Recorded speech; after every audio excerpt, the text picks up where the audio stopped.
तीसरी परीक्षा, इसहाक को चढ़ाना। इब्राहिम अपने पुत्र के बारे में 2 बार परीक्षा में पड़ा। पहली परीक्षा इस्माइल को जन्म देने में थी।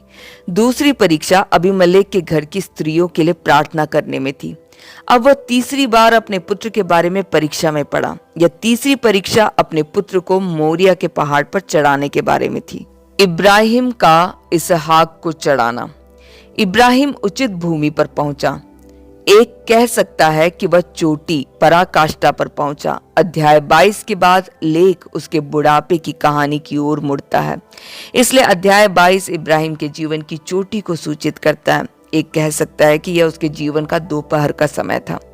उत्पत्ति 22 का 1 से 2 कहता है, इन बातों के पश्चात ऐसा हुआ कि परमेश्वर ने इब्राहिम से यह कहकर उसकी परीक्षा की, हे अब्राहम। उसने कहा, देख मैं यहाँ हूँ।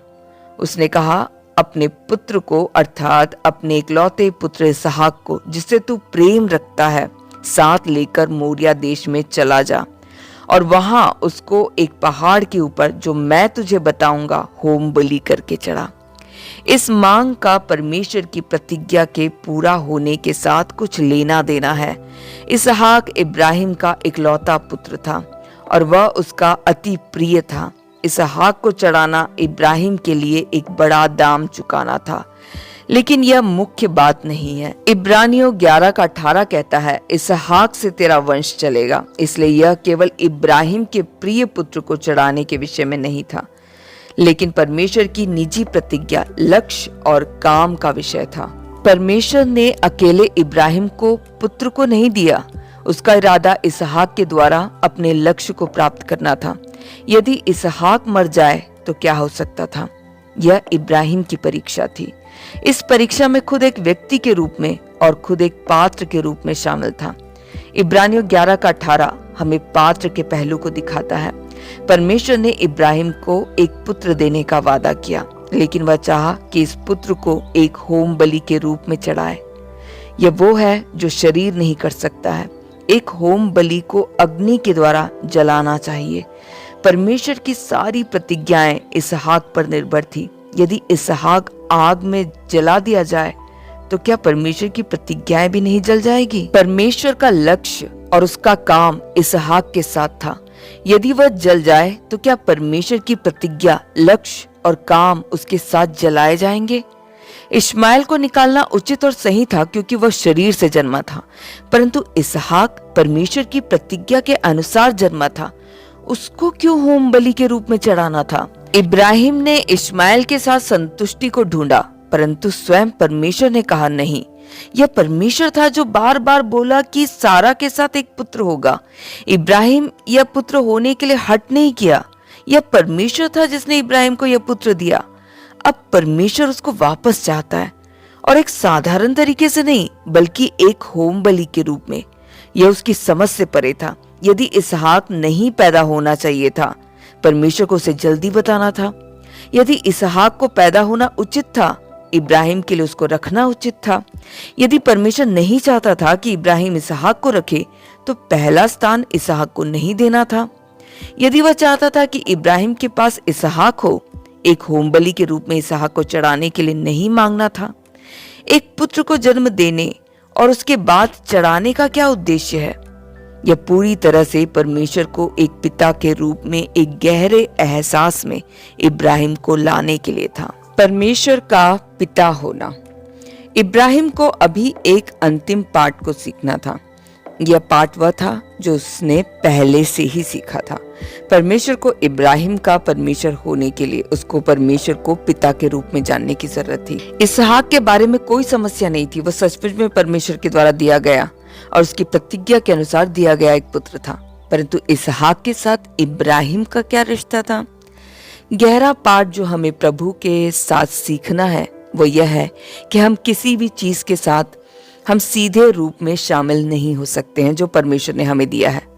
परमेश्वर हमारा उन चीजों के साथ एक सीधा रिश्ता होने नहीं देता है। कुछ भी शरीर के द्वारा हासिल करना गलत है, लेकिन प्रतिज्ञा के द्वारा प्राप्त की गई चीजों को शारीरिक हाथों के द्वारा पकड़ना समान रूप से गलत है। वास्तव में इसहाक परमेश्वर के द्वारा दिया गया था, परंतु इसहाक के साथ इब्राहिम का रिश्ता क्या था? इसहाक को पैदा करने में इब्राहिम ने सीखा कि परमेश्वर पिता है, परंतु उसको एक और बात सीखनी थी। इसहाक के जन्म के पहले परमेश्वर पिता था। क्या इसहाक के जन्म के बाद वह अभी भी पिता नहीं है? यह अवस्था है जिसका कई मसीही आज सामना करते हैं। उनके इसहाकों के जन्म होने के पहले वे एहसास करते हैं कि परमेश्वर पिता है, परंतु उनके इसहाकों के जन्म होने के बाद उनकी आंखें अपने इसहाकों की ओर मुड़ती है। वे सोचते हैं कि उनको अपने इसहाकों को बहुमूल्य समझना है, अपने इसहाकों की परवाह करनी है और अपने इसहाकों को पालना है। अपने इसहाकों के पैदा होने के बाद परमेश्वर त्यागा गया है।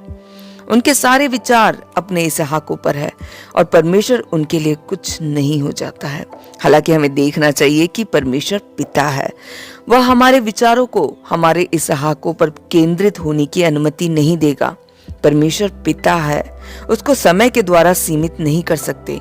इसहाक के जन्म के पहले परमेश्वर पिता था, इसहाक के जन्म के बाद अभी भी परमेश्वर पिता है। परमेश्वर की प्रतिज्ञाएं पूरी हो गई या नहीं परमेश्वर पर निर्भर है, ना कि इसहाक पर।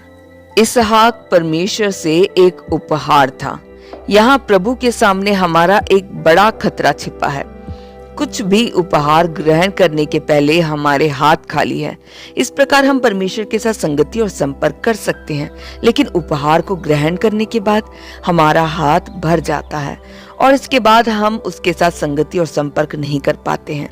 जब हमारे हाथ खाली हैं, हम परमेश्वर से खाली हाथ के साथ संगति कर सकते हैं, परंतु जब हमारे हाथ एक उपहार को लेते हैं, हम उस उपहार से संतुष्ट हो जाते हैं जो हमारे हाथ में है और परमेश्वर से संपर्क करना बंद करते हैं। परमेश्वर को हमें इस पाठ को सिखाना है। हमें अपने उपहार की उपेक्षा करनी है और पूरी तरह परमेश्वर में जीना है। मनुष्य का शरीर से निपटने से पहले वह हमेशा परमेश्वर के उपहार के अनुसार जीता है और स्वयं परमेश्वर की उपेक्षा करता है। हालांकि ये कुछ वह है जिसकी परमेश्वर कभी अनुमति नहीं देता है। इसहाक को पैदा करना एक वह अनुभव था कि जो इब्राहिम के पास था।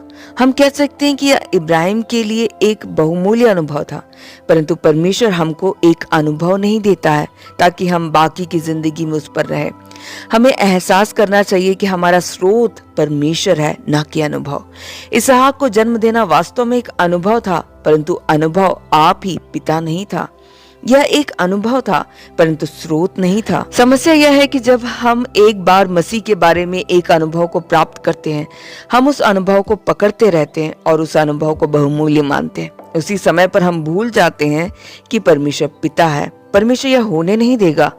उसे हमें दिखाना है कि हमारे अनुभव को छोड़ दिया जा सकता है, लेकिन उसको छोड़ा नहीं जा सकता है। इसहाक छोड़ने के योग्य है, परंतु हम पिता से एक पल के लिए भी अलग नहीं हो सकते हैं। इसने अभी तक विषय के मुख्य बिंदु को नहीं छुआ है। इसहाक वरदान का या अनुभव का प्रतिनिधित्व करता या नहीं, यह लागू करना केवल हमारे शारीरिक जीवन को छूता है। यहाँ एक दूसरी मुख्य बात है। इसहाक परमेश्वर की इच्छा का प्रतिनिधित्व करता है जो परमेश्वर ने इब्राहिम से बोला है। यदि इसहाक मर जाता तो क्या इसका अर्थ ये नहीं होता कि परमेश्वर की इच्छा जो इब्राहिम से बोली गई थी अधूरी रह जाएगी? क्योंकि इब्राहिम परमेश्वर की इच्छा को ज्यादा ध्यान देता है, उसको इसहाक को पकड़े रखने के लिए अपनी सारी ऊर्जा को इस्तेमाल करना पड़ेगा। कई मसीहियों के साथ दशा यही है। हमें एहसास करना चाहिए कि हम स्वयं परमेश्वर से संबंधित है। हम परमेश्वर जो करने वाला है उन बातों से संबंधित नहीं है। हम उस इच्छा से संबंधित नहीं है जो उसने बताया है। हमें उस बिंदु तक लाना होगा जहां हमारा स्वयं अस्तित्व में नहीं होगा। हमें उस बिंदु तक छुड़ाया जाना होगा जहां हम केवल परमेश्वर को चाहेंगे, ना कि वे बातें जो वह चाहता है कि हम करें। हम अक्सर शारीरिक हाथों को इस्तेमाल करते हैं उन बातों को थामने के लिए जो परमेश्वर चाहता है कि हम करें। हम सोचते हैं कि क्योंकि परमेश्वर हमसे निश्चित कार्यों को कराना चाहता है, हमें उसे पूरा करने का प्रयत्न करना है। परंतु पाठ जो परमेश्वर हमें वास्तव में सिखा रहा है वह यह है कि हमें अपनी इच्छा को त्यागना है ताकि हम वह करें जो परमेश्वर हमसे कराना चाहता है और वह नहीं करे जो वह हमसे नहीं कराना चाहता है। इसहाक हमारे आत्मिक कामों का भी प्रतिनिधित्व करता है। परमेश्वर हमें किसी प्रकार के आत्मिक कामों में सहभागी होने के लिए हमें बुला सकता है, हालांकि हम उसे नहीं करना चाहते हैं। हम अपने इश्माइल को चाहते हैं और हमारे पास अपना खुद का काम है। एक दिन परमेश्वर हमसे बात करेगा और बार बार हमसे बात करने के बाद हम पाते हैं कि हम बच नहीं सकते और हम कहेंगे ठीक है, मैं अपने काम को छोड़ने के लिए और आपके काम को लेने के लिए इच्छुक हूँ।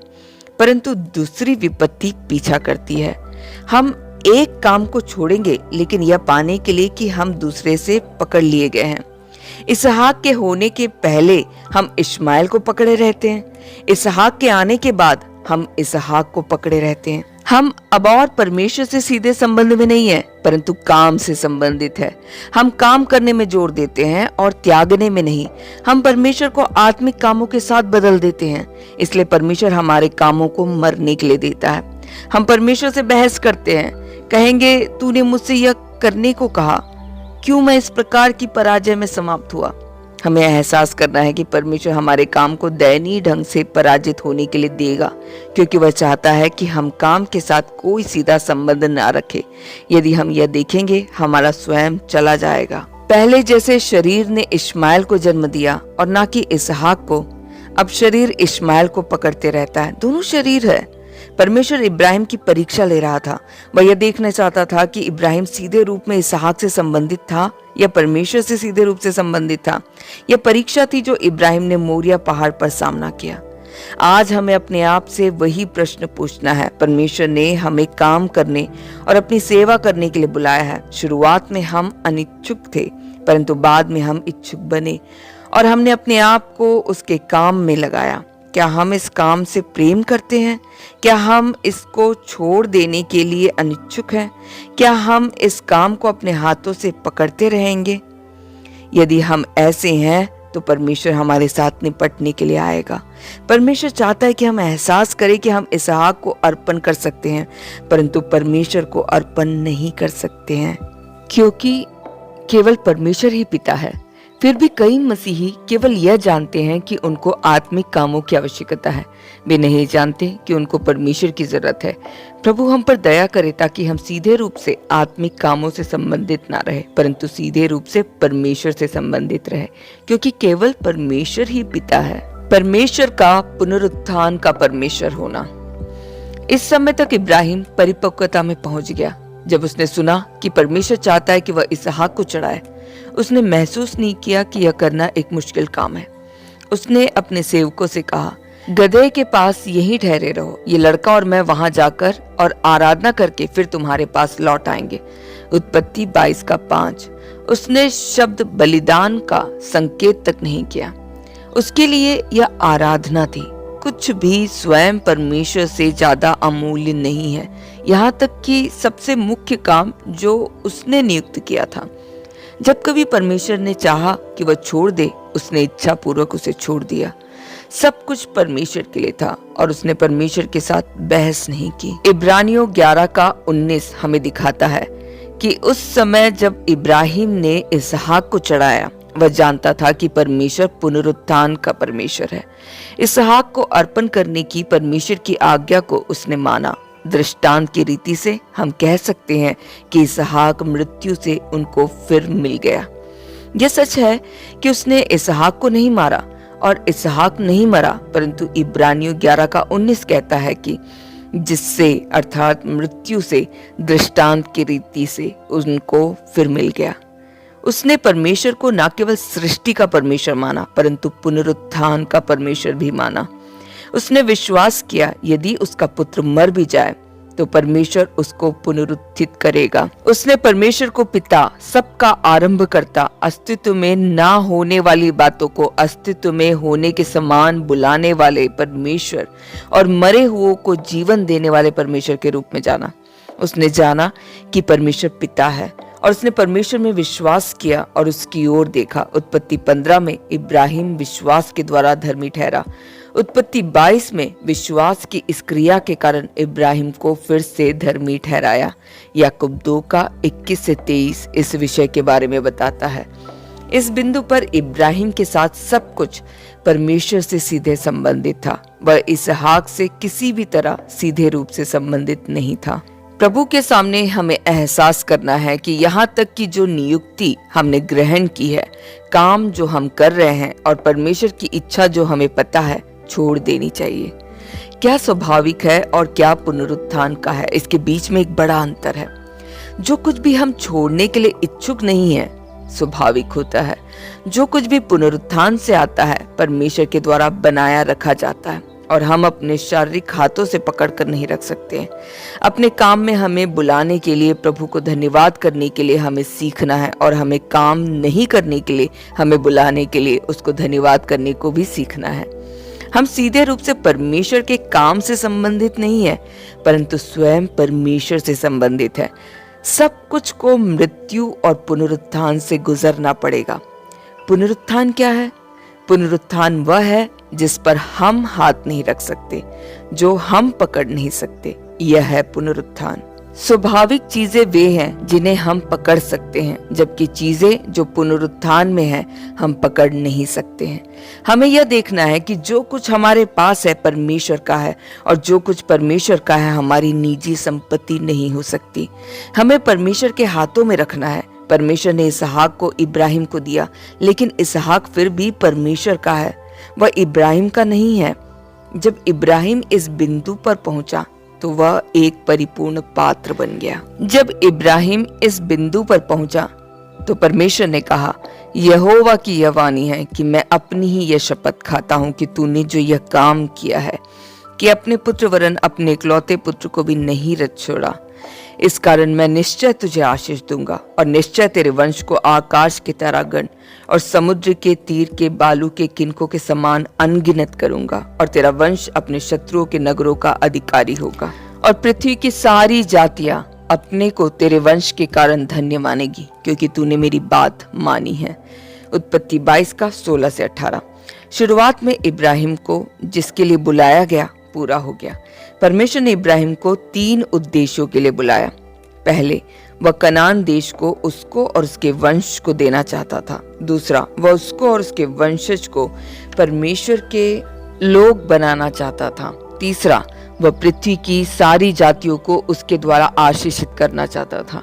इब्राहिम कनान के कारण और उसके वंश के कारण परखा गया। वह परमेश्वर का पात्र बना और परमेश्वर यह कहने योग्य बना कि पृथ्वी की सारी जातियां अपने को तेरे वंश के कारण धन्य मानेगी।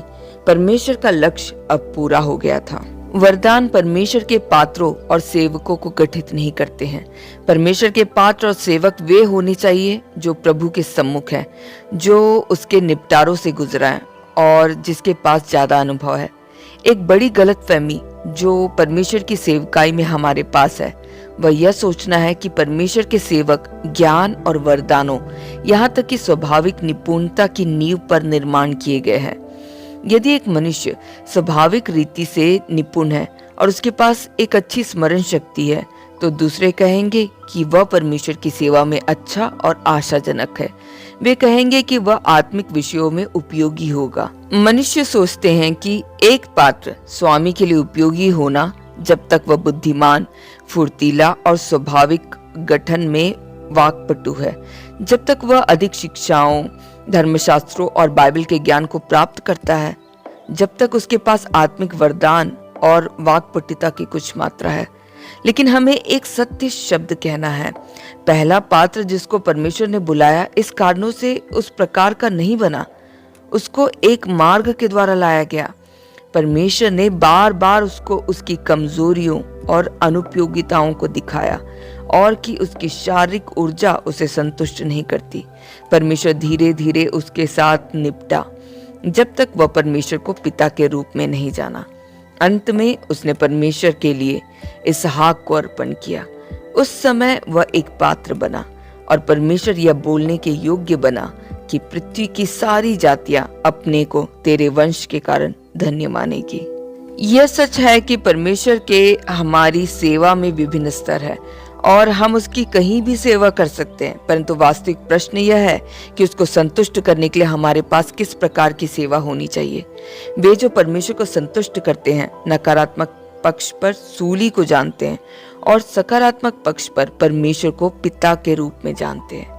यदि हमारी सेवा में यह ज्ञान नहीं है तो आत्मिक मूल्य की कमी होगी। प्रभु अनुग्रह करे कि हम यह देखें कि जो कुछ परमेश्वर ने इब्राहिम के साथ किया स्वयं को पिता के रूप में और सब कुछ के आरंभकर्ता के रूप में प्रकट करने के लिए किया।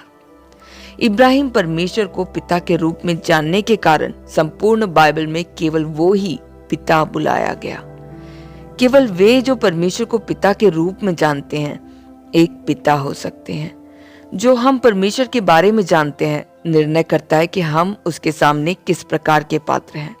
परमेश्वर जिसे हम जानते हैं निर्णय करता है कि किस प्रकार के पात्र हम हैं। प्रभु हमें हमारे मृत सिद्धांतों और ज्ञान से छुटकारा दे। हम केवल परमेश्वर के पात्र हो सकते हैं और हमारे उसके ज्ञान के अनुसार सेवा कर सकते हैं। परमेश्वर के पात्र और सेवक वे हैं जो परमेश्वर को जानते हैं।